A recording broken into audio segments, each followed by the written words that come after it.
Bonsoir, il est 18 h. Merci de nous rejoindre sur le plateau d'Accès Direct sur 8 Mont-Blanc. Nous sommes le mardi 23 octobre et c'est parti pour 45 minutes d'actu et de découverte en Savoie-Mont-Blanc. Le président de la Fédération française de ski, Michel Vion, sera sur le plateau dans quelques secondes. La Coupe du Monde attaque ce week-end à Solden. Nous verrons quels sont les objectifs pour cette nouvelle saison qui commence. De l'art de la glisse, nous passerons ensuite à l'art de donner vie à la terre.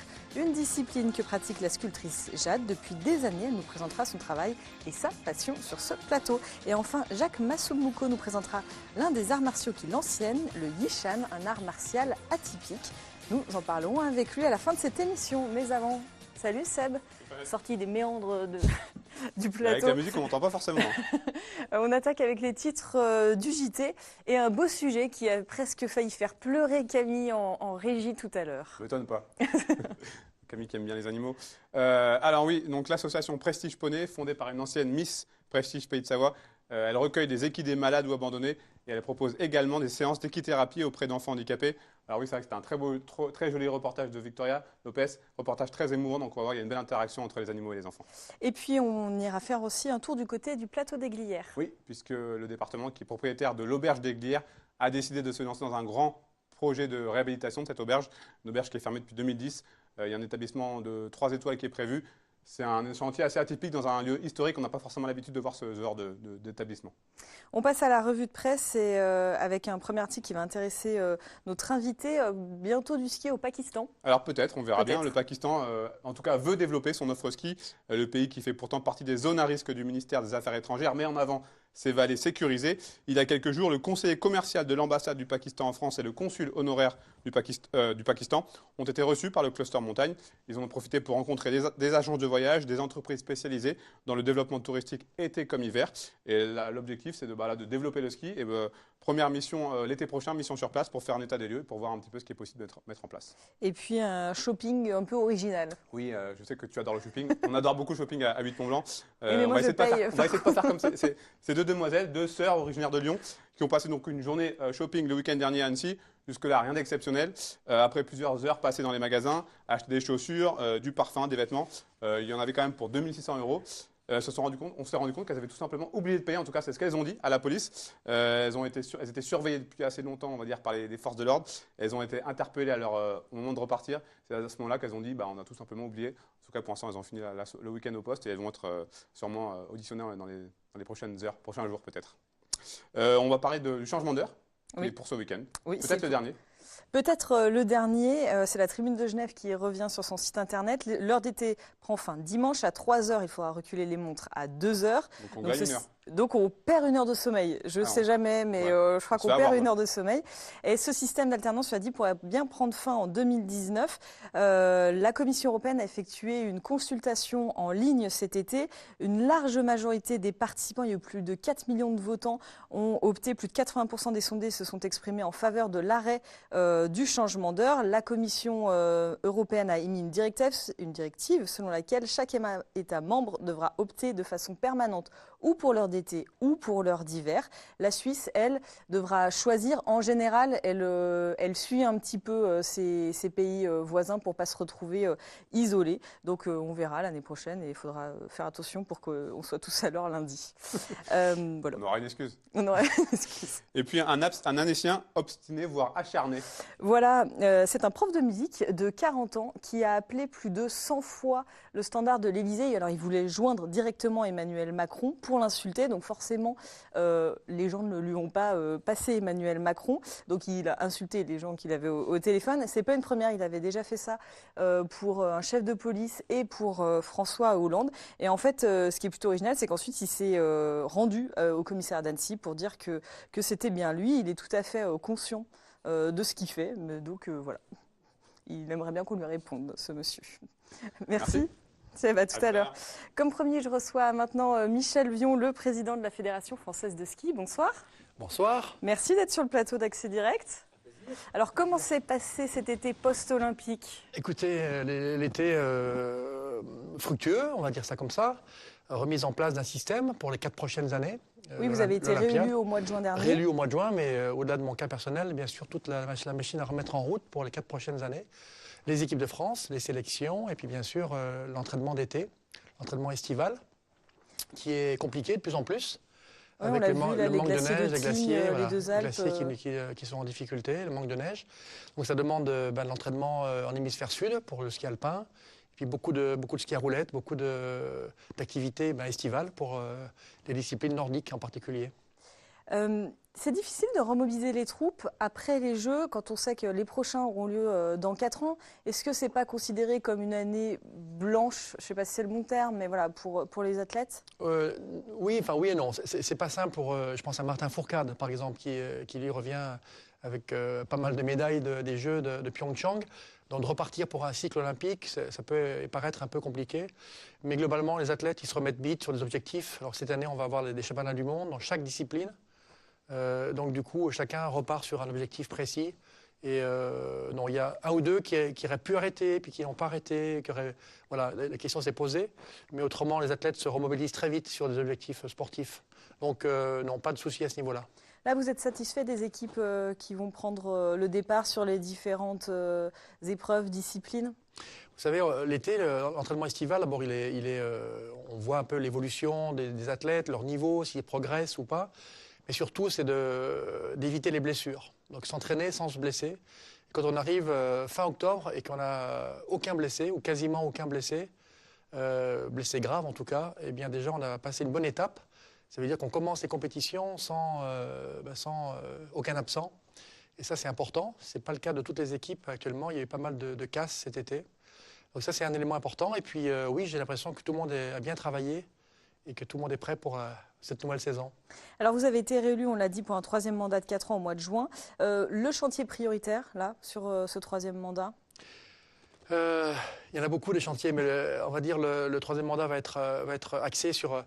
Il faut qu'on arrive à changer le modèle économique du sport ski au sens large du terme. En clair, on a un modèle qui est assez ancien. Et le financement des équipes de France, en particulier, commence à poser problème. Parce qu'aujourd'hui, comment ça se passe? On a des sources différentes de recettes. Bien sûr, les licences, la vie fédérale, la vie associative de la fédération. Des recettes liées à des partenaires privés et institutionnels. Et puis des recettes liées à l'État, des subventions de l'État. Et on sait que les subventions de l'État ne vont pas être en augmentation, et c'est bien normal. Enfin, on est prévenu, on n'est pas pris par surprise. Donc forcément, il faudra qu'on travaille sur à la fois les produits fédéraux, donc les licences, les adhérents, et à la fois les partenaires privés et publics. Donc trouver des solutions qui permettent d'améliorer un peu améliorer l'ordinaire et de faire en sorte que nos équipes de France soient à l'abri de problèmes. Le climat, on le voit, le manque de neige fait qu'on est obligé d'aller chercher la neige en hémisphère sud, au Chili, en Argentine. Donc ces déplacements, ça coûte cher. Donc il faut qu'on trouve un modèle un peu différent, mais ça sera un peu le challenge qu'on a dans les prochains mois, les prochaines années. Vous avez parlé du financement de l'État, on en a beaucoup parlé ces dernières semaines. Le budget du ministère des Sports devrait baisser de 30 millions en 2019. Vous êtes impacté ? On le sera certainement, alors impacté en plus ou en moins, on ne sait pas encore. Ce qui est certain, c'est que le budget des fédérations, on les appelle les conventions d'objectifs de chaque fédération, vont être abondés de 25 millions d'euros sur les 60 qui sont le chiffre habituel. Donc, et là, ça sera lié à la performance. En clair, c'est une cellule dédiée à la performance qui va évaluer les fédérations. Et nous, on performance sportive ? Sportive, vraiment sportive. Donc là, pour le coup, on est plutôt bien placé parce qu'on est une des fédés les plus prolifiques en termes de médailles. Donc on est loin d'être parfait, mais on a quand même de bons résultats. Donc on sera certainement impacté. Alors peut-être qu'on aura un petit plus sur la partie haut niveau, la partie équipe de France. Mais on sait que globalement, les subventions vont plutôt être à la baisse sur l'aide au développement, sur la partie loisirs. Donc oui, il faut se préparer à ces baisses de subventions, c'est une évidence.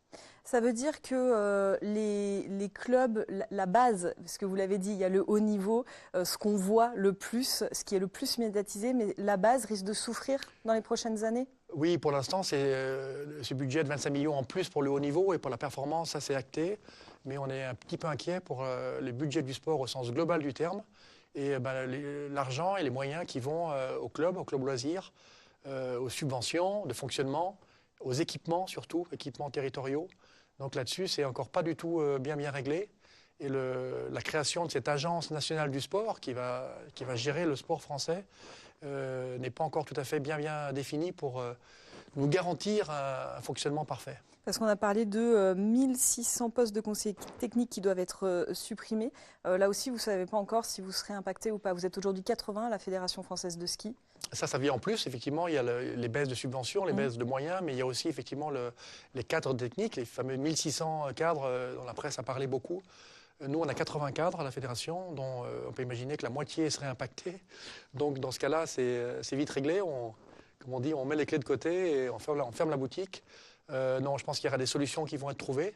Et le ministre des Sports a déjà annoncé qu'il n'y aurait aucune suppression d'emplois. Donc ces emplois vont être pérennes, je crois, en tout cas jusqu'en 2024.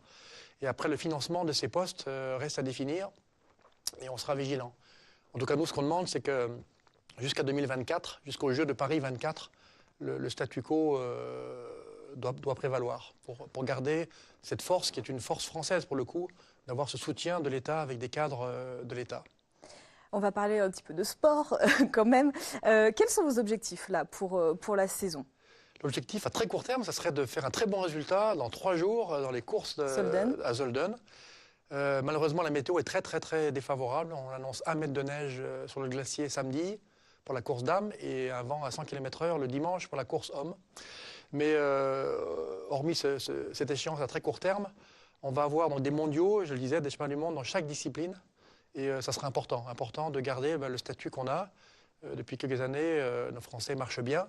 Donc on a un capital médailles chaque année, entre 15 et 20 médailles qui sont là, entre les Jeux Olympiques ou les championnats du monde. Donc on sera encore dans cet objectif de médailles, entre 15 et 20. Et voilà, et surtout, sportivement, en tout cas, de bien fonctionner, de bien marcher sur les courses qui sont chez nous. Je pense à Val d'Isère, à Courchevel, Val Thorens, à Tignes, quand il y a des Coupes du Monde chez nous, d'avoir des bons résultats qui fait que les médias, bien sûr, s'en emparent et font monter la mousse. Le ski alpin féminin, on le sait, est peut-être un peu plus fragile. Comment ça se présente là pour les femmes ? Oui, on est dans la difficulté, on est dans le dur, comme on dit, dans le jargon sportif. Depuis quelques années, on essaye quand même de travailler en sérénité. On a une équipe de jeunes qui est vraiment, je vous le dis, potentiellement capable de faire. Simplement, il faut quelques années pour former ces jeunes. D'où l'importance de la base dont on parlait tout à l'heure. D'où l'importance, tout à fait, de la base. Et on a ce formidable objectif qui est Courchevel-Méribel 2023, les championnats du monde à la maison. Donc on a 5 ans pour préparer cette équipe féminine. Alors bien sûr, on aura des résultats à voir avant. On va pas attendre 5 ans avant d'avoir des résultats, mais on a bon espoir d'ici 1 an ou 2 d'avoir une équipe à nouveau, pas en nombre forcément, mais en qualité, d'avoir une équipe solide autour de Tessa Worley quand même, qui est une des meilleures du monde, il faut quand même le signaler. Un mot sur le biathlon, des jeux exceptionnels. Alors, il y a Martin Fourcade évidemment, mais pas seulement. Comment on remobilise une équipe après des jeux pareils ? C'est vrai que c'est des jeux qui ont été très réussis, mais à l'image des 4-5 dernières années où on a été très performant. Martin Fourcade, bien sûr, en chef de file impeccable, aussi bien sportivement que mentalement, que psychologiquement, mais un vrai leader de l'équipe de France.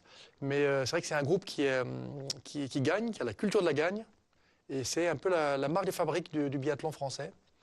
Pas un nombre d'athlètes énorme, mais toujours une qualité, une densité en termes de performance, qui fait qu'on aborde les prochaines années avec une grande sérénité, avec Martin, bien sûr, mais aussi avec pas mal de jeunes. Et chaque année, il y a des jeunes qui viennent intégrer ce groupe et qui renforcent chaque année la puissance de cette équipe de France. Donc, le fait qu'il y ait des résultats comme ça aide, ça pousse les jeunes à découvrir cette discipline, à s'engager ? Oui, ça pousse les jeunes. Et après, on a par contre des difficultés. Alors là-bas, on ne peut pas accueillir tout le monde, faute d'infrastructures nécessaires. Le biathlon est un sport avec une arme, donc qui demande un peu d'accompagnement et d'organisation.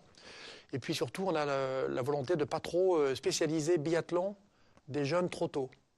En clair, on est d'abord une culture nordique, on est d'abord un skieur de fond, on est d'abord un skieur avant d'être un biathlète. Donc on a jusqu'à des âges de 13-14 ans, on essaie de faire une formation commune entre le biathlon et le ski de fond. Et puis après, on spécialise éventuellement. Donc oui, ça apporte une crédibilité, mais avec la réserve de ne pas pouvoir accueillir tout le monde. Donc c'est à la fois un avantage et à la fois un inconvénient. Il nous reste une petite minute, 2 questions rapides. Le Comité national olympique et sportif français vous a choisi pour être chef de mission de la délégation française pour les Jeux d'hiver de Tokyo 2020. Ça consiste en quoi? Alors, chef de mission des Jeux d'été. Des Jeux d'été. C'est là, des Jeux d'été. Bah oui, 2020, j'étais en train de me 2020, ça sera à Tokyo, oui, donc. Tokyo. Oui, ben, on essaye effectivement. Alors, je suis très honoré par cette proposition et le fait d'être chef de mission. Donc, ça veut dire, en clair, c'est s'assurer que tout est bien en place pour que les athlètes performent, et que toute la partie logistique soit bien couverte, que la partie, on va dire, politique, l'accueil des VIP se passe correctement, faire en sorte que, voilà, que tout est bien en place et être le trait d'union, le lien entre le comité d'organisation de Tokyo et la délégation française. Donc une mission que je connais bien parce que j'en suis à mes 8e ou 10e Jeux, donc je connais bien les rouages des Jeux Olympiques, mais le fait d'être sur les Jeux d'été, c'est nouveau pour moi, mais en même temps c'est intéressant, et puis forcément ça apportera un peu d'expérience au monde du ski, et on s'en servira pour d'autres challenges. Et bien justement, en parlant de challenge, un tout petit mot sur, vous les avez cités tout à l'heure, les championnats du monde en 2023. Là, vous êtes déjà dans les préparatifs ou c'est encore trop loin? Non, on a commencé bien sûr à peine choisi au mois de mai, un vrai combat, une vraie victoire collective. Et d'être choisi, c'était vraiment un vrai honneur et une vraie fierté. Et bien sûr, les travaux ont commencé tout de suite pour être prêts au moins en termes logistiques, les travaux de pistes, d'aménagement, tout ce qui est autorisation préfectorale pour amener ces travaux à bon port. Et puis d'ici un an, d'ici l'été 2019, on sera amené à mettre une structure en place pour vraiment organiser les mondiaux. Pour le moment, le travail a consisté uniquement à la partie logistique. Mais un vrai challenge, ça va être pour moi, je le dis souvent, le catalyseur sportif, c'est sûr, mais aussi médiatique et économique de tout ce monde du ski. Donc un challenge à relever dans 5 ans, mais 5 ans c'est vite là, hein. Ça va vite, il faudra être prêt avant. Bien sûr. Merci beaucoup et puis on aura évidemment l'occasion d'en reparler. Merci d'être venu sur le plateau d'Accès Direct. Merci à vous. Merci bien. Je vous laisse rejoindre la régie. Je reçois maintenant la sculptrice Jade qui me rejoint. Bonsoir, je vous en prie. Bonsoir. Alors, vous avez choisi l'argile pour outil avant de parler de votre parcours. Pourquoi l'argile ? J'ai commencé à 5 ans dans l'atelier de ma tante qui proposait cette matière en fait. Donc c'est pas vraiment... ça s'est imposé un petit peu. Choix familial.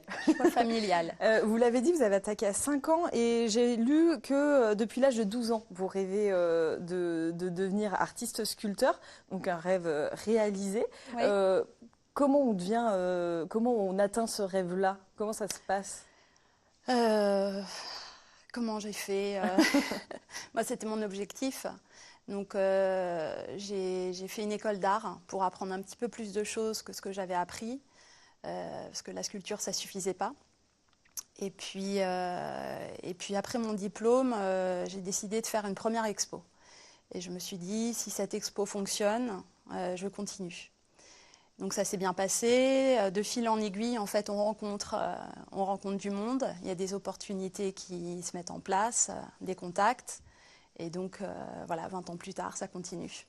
Vous n'êtes jamais découragé et détourné de cet objectif-là? Parce que justement, vous avez découvert d'autres disciplines, d'autres matières.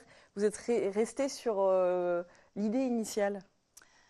Je suis beaucoup plus à l'aise avec la 3 dimensions. Et j'aime beaucoup cette matière et il y a toujours beaucoup de choses à découvrir. C'est-à-dire que je n'aurais pas assez d'une vie pour tout voir. Alors comment ça se passe? Là, on voit passer certaines de vos œuvres. Comment ça se passe, votre travail, tout simplement au quotidien? Comment ça se passe? Je prends un bout de terre. Alors parfois, je ne sais pas exactement ce que je vais faire, mais je travaille tous les jours en fait. Donc je travaille beaucoup.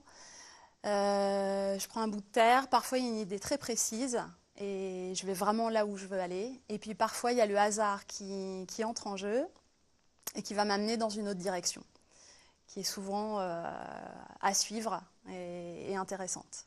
Il n'y a pas de dessin en amont, de choses comme ça, vous travaillez vraiment directement à même la matière? Je fais très peu de dessins parce que je vois, j'imagine ma sculpture déjà faite. Donc je la visualise, je pourrais la faire tourner dans ma tête. Je passe pas beaucoup par le dessin. Par contre, j'écris. Pardon. Ah pardon, non, allez-y. J'écris, ça me parle plus pour trouver comment faire quelque chose parfois.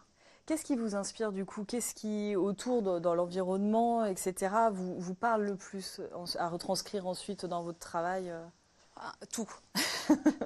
Tout, ça peut être quelqu'un que je vais rencontrer, un livre que je vais lire, une situation, l'évolution de ma vie, une phrase, une personne, une situation, un paysage, une odeur, tout peut être inspirant.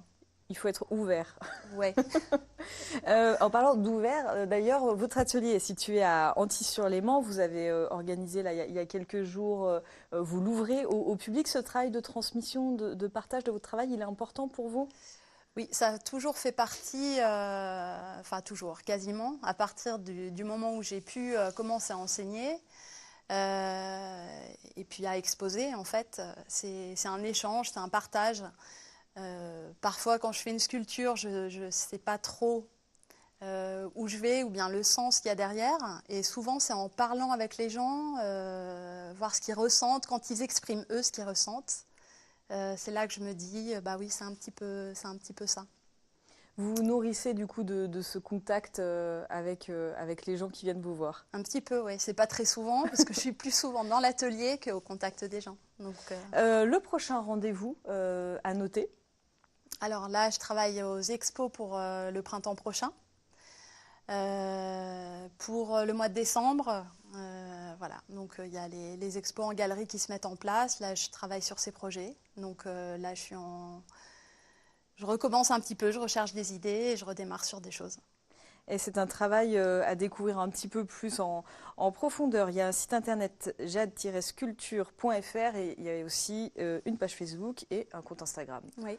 Voilà. Merci beaucoup d'être venu sur le plateau d'Accès Direct pour nous parler de votre travail. Merci bien. Merci à vous. Merci. Jacques Massombouco m'accompagne maintenant pour aller jusqu'à la fin de cette émission. Bonsoir. Bonsoir. Alors, vous êtes venu nous parler d'un art martial méconnu. Je ne connaissais pas avant de recevoir, de préparer cette interview. Je vais l'arriver. Le Yishan. Yiquan, oui. Yishan, voilà. Il est issu du Kung Fu, du Qigong. Comment on différencie les trois? Voilà, leur spécificité. D'accord. Alors, bon, c'est un grand mot quand on parle du Kung Fu parce que ça regroupe tous les arts martiaux de Chine. D'accord. On parle de la Chine. Et en fait, au départ, tout était commun. Il y avait l'idée. Bon, après, il y a beaucoup de légendes sur les arts martiaux, donc c'est difficile de tirer ce qui est vrai, ce qui est du domaine du mystique. Mais au départ, on parle d'un berceau de pratique où ce qu'on s'est aperçu, c'est que les moines, les pratiquants étaient, enfin les gens étaient de faible constitution, plutôt malades, et donc ils ont préparé des activités physiques pour les renforcer le corps et résister aux brigands et aux différentes invasions qui pouvaient se produire. Et la naissance des arts martiaux serait basée un peu là-dessus. Donc il y a à la fois une pratique physique pour être bien dans son corps, se défendre et en même temps aller vers du mieux pour la santé. Et donc ça, c'est le départ des arts martiaux. Après, il y a une spécificité vers des combats, des compétitions, etc. Et le fondateur de la discipline est revenu à ces sources-là en enlevant un peu tout ce qu'on peut voir sur des mouvements très compliqués avec des grands écarts, des sauts, donc plutôt vers de la lenteur et du placement corporel. Et puis des exercices basés sur de l'écoute, comme on le voit actuellement. Alors là, c'est une forme en compétition, donc c'est un peu plus sportif, avec un comptage de points, des idées de déséquilibre, un jeu de déséquilibre. Donc voilà. Quand vous parlez d'écoute, l'écoute du partenaire, alors je ne sais pas si on appelle ça partenaire, puisque c'est quand même une logique de combat. Ouais. Quand vous parlez d'écoute de ce qui nous entoure Alors c'est bien que vous parlez de ce mot-là, parce que c'est vraiment ce qui caractérise notre pratique. On est sur l'écoute et l'écoute de tout. C'est-à-dire à la fois l'écoute intérieure de notre propre corps. Et quand je dis corps, je pense à la fois au physique, mais aussi aux émotions et puis aux intentions. Et l'écoute de ce que fait l'autre pour être en adéquation avec ce qui peut se passer. Et c'est bien aussi que vous parliez de partenaires. Là, ils sont clairement adversaires dans la vidéo, parce que ce que gagne l'un, l'autre le perd. Mais à l'entraînement, quand on pratique, il y a une pratique en coopération où justement l'autre nous aide à progresser. Donc c'est intéressant justement dans cette pratique-là de voir de passer de la coopération à la semi-opposition jusqu'à, au niveau de la compétition, pour ceux qui le souhaitent, l'opposition complète. Alors, ce que je n'ai pas dit, c'est que vous enseignez à Annecy. À la base, vous êtes professeur d'éducation physique et sportive. Oui. Comment vous êtes... qu'est-ce qui vous a intéressé dans la pratique des arts martiaux? Comment on se forme à ça? Parce qu'on a vu, je pense qu'on va aller voir, il y a des photos où vous êtes allé à la rencontre des maîtres, des grands maîtres, voilà, de la discipline. Alors celui-là, je ne l'ai pas rencontré parce que c'est le fondateur. Ça fait un petit moment. Voilà, 1925, donc je n'étais pas là encore.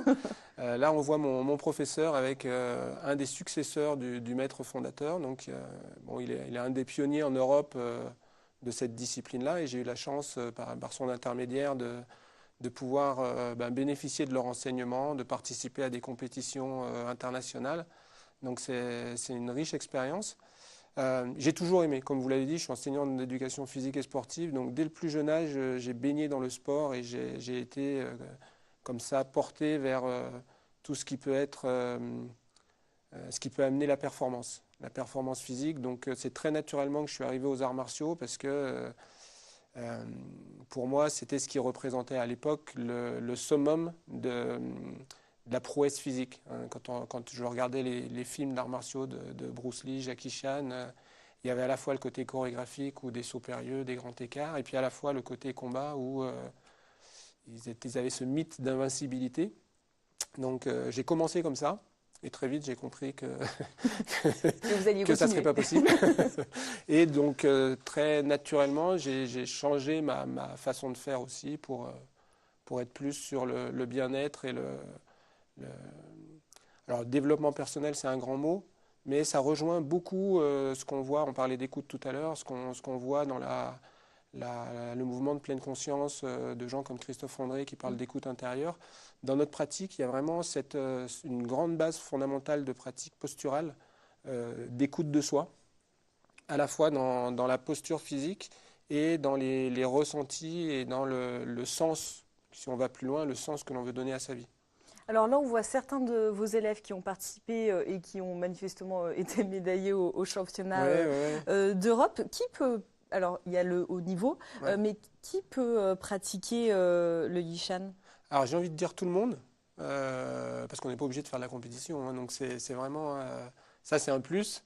Et là, parmi les compétiteurs, il y a un pratiquant qui est aguerri et qui a vraiment une expérience de la compétition. Et puis, deux qui débutaient dans la compétition à ce niveau-là. Hein, qui étaient déjà des pratiquants, mais qui débutaient dans la compétition à ce niveau-là et qui s'en sont très bien sortis, puisqu'ils terminent tous médaillés après une compétition assez âpre. Il y avait beaucoup de monde et ils ont fait des matchs intéressants. Mais par rapport à cette pratique-là, je dirais que pour le combat, c'est les pratiquants sont bien protégés parce qu'il n'y a pas de percussion. Il n'y a pas de frappe, il n'y a pas de coup. C'est un jeu de déséquilibre où on cherche à déjà maintenir le sien et déséquilibrer l'autre. Donc il n'y a pas cette peur du chaos, des coups, des bleus, du nez cassé qui est dans l'inconscient collectif qui fait beaucoup peur aux combattants ou alors qui les intéresse aussi quand c'est vraiment des combattants acharnés. Voilà. Alors donc j'ai dit vous enseignez sur Annecy. Il est encore possible de s'inscrire, de venir découvrir la discipline? Tout à fait, toute l'année, on peut s'inscrire toute l'année et les cours sont ouverts. On a 2 lieux d'entraînement. À Urban Form, la salle d'Urban Form à Sénaux, et puis la salle Racadance à Cran, où on s'entraîne le jeudi et le mardi dans différents endroits qu'on peut retrouver sur mon site, donc à Annecy Arducci. Voilà, donc un club très convivial avec des gens sympathiques. Donc non, c'est vraiment agréable. Et puis une région qui se prête aussi à la pratique, puisque bon, je vous dis qu'on s'entraîne dans les salles, mais on profite aussi beaucoup des parcs, le parc de l'Impérial, le parc du Jardin de l'Europe. On a quand même la chance d'avoir un cadre idyllique pour pratiquer. Et j'ai beaucoup d'amis qui m'envient sur cette pratique pour pratiquer ici. Eh ben, merci beaucoup de nous avoir partagé cette nouvelle discipline. Merci. Merci. Le rappel des titres, je me lève du coup, j'allais oublier Seb. On commence avec une belle initiative, un beau sujet, de belles images. Oui, l'association Prestige Poney, fondée par une ancienne Miss Prestige Pays de Savoie. C'est une association qui recueille des équidés malades ou abandonnés et qui propose des séances d'équithérapie auprès d'enfants handicapés. On verra le reportage de Victoria Lopez. Et puis on ira faire un tour du côté du plateau des Glières. Oui, avec un chantier atypique pour un haut lieu de la résistance, pas vraiment habitué à ce type d'établissement. D'ici décembre 2019, une auberge, un établissement 3 étoiles devrait sortir de terre. C'est le conseil départemental propriétaire de l'auberge des Glières qui a lancé ce projet de réhabilitation. Merci Seb, Merci. On se retrouve dans quelques minutes pour le JT. Tout de suite, c'est une petite page de pub, mais ne bougez pas, le JT c'est dans quelques minutes, à tout de suite.